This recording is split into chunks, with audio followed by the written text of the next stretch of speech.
स्वागत है आपका नई हिकाया में। हिकाया का नाम फिर चूहा बन जा। एक जंगल में एक पहुंचे हुए तपस्वी महात्मा रहते थे। लोगों का तो कहना था कि सैकड़ों वर्षों से वे तप ही करते दिखते थे।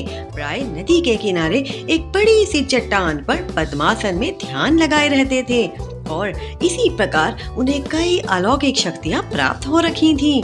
एक दिन वे ध्यान में लीन थे कि चट्टान के नीचे बिल में रहने वाले एक छोटे से चूहे को जंगली बिल्ली ने देख लिया।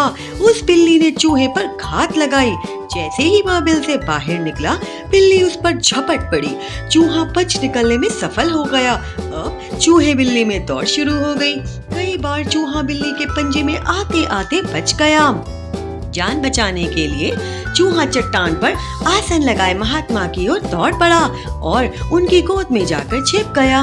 ठीक उसी समय महात्मा तपस्या समाप्त कर आंखें खोल ही रहे थे कि उन्होंने अपनी गोद में भय से थर-थर कांपते चूहे को देखा। कुछ ही दूर उन्होंने बिल्ली को ललचाई नजरों से जब देखा तो वो समझ गए कि चूहा बिल्ली का खेल चल रहा है। उन्हें चूहे पर दया आ गई। महात्मा ने कुछ मंत्र पढ़ा और चूहे के ऊपर फूंक मारी। चूहा झट से एक बिल्ली में बदल गया।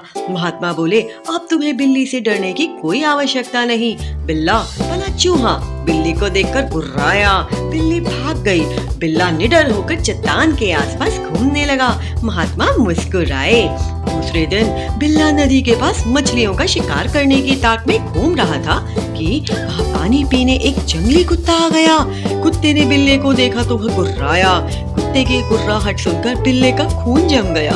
उसके रोंगटे खड़े हो गए। कुत्ते को झपटने के लिए तैयार होता देख बिल्ला भागा। कुत्ता भाव भाव करता उसके पीछे लग गया। बिल्ले ने कुत्ते को चमका देने के लिए काफी कोशिश की पर सफल नहीं हुआ। वह उसे चकमा न दे पाया और कुत्ता उसके निकट आता जा रहा था।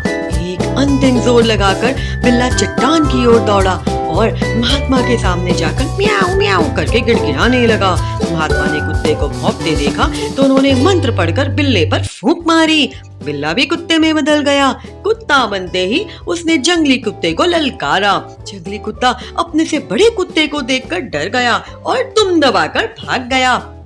अब वह एक बड़ा कुत्ता बनकर जंगल में घूमने लगा। उसे दूसरे कुत्तों से कोई भय नहीं लगता था। फिर एक दिन अचानक उसका सामना एक शेर से हो गया। ऐसे भयंकर जीव की कुत्ते बने चूहे ने कल्पना भी नहीं की थी। शेर की आंखों से आग की लपटें ही निकल रही थी, जिससे कुत्ते का शरीर बर्फ की तरह ठंडा पड़ गया।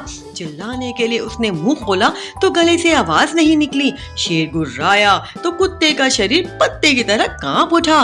वह चट्टान की ओर भागा। उसकी दुम टांगों के बीच में दबी थी। महात्मा के आगे जाकर वह कांपता हुआ कू कू करता लौट गया और तभी शेर की दहाड़ से जंगल गूंज उठा। महात्मा ने चूहे को सदा के लिए सभी भयों से मुक्त करने के लिए मंत्र पढ़कर शेर बना दिया और अब चूहा शेर बनकर वन में घूमने लगा। मंत्र के बल पर शेर बने चूहे को असली शेर की तरह शिकार करना कहाँ आता था। उसके लिए तो बचपन से शेर के रूप में अभ्यास करने की जरूरत होती है। कुछ ही दिनों में शेर भूखा मरने लगा। वह एक खरगोश का शिकार भी न कर पाता था।